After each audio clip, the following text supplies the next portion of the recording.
সোনার বাংলা 24/7-এ আপনাদের সকলকে স্বাগত জানাই। তৃণমূলকে হুঙ্কার বিজেপি প্রার্থী রেখা পাত্রর। বসিরহাটের দণ্ডিহাট বাজারে নির্বাচনী প্রচারে আসেন বিজেপি প্রার্থী রেখা পাত্র।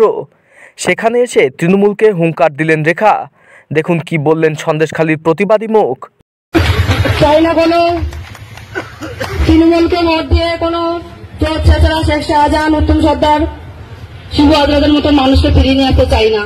যারা আমাদের মানুষের ভেতরে দ্বন্দ্ব বাঁধিয়ে দেয়, হিন্দু মুসলিম সম্প্রদায়ের ভেতরে দ্বন্দ্ব বাঁধিয়ে দেয়, এরকম মানুষ আমরা আর পশ্চিমবাংলার বুকে চাই না।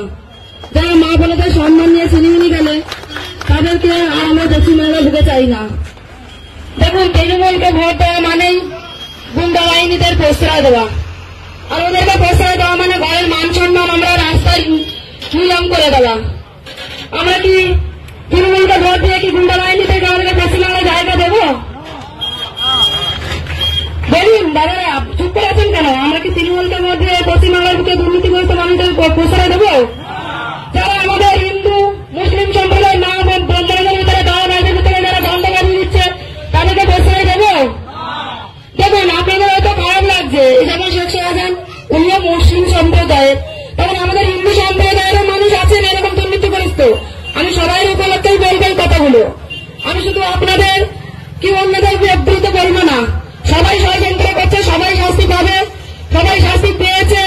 আরো যারা এখনো অব্দি ঘুরে ঘুরে যারা গ্রামে গঞ্জে এখনো সন্ত্রাসী করছে প্রত্যেকে শাস্তি পাবে।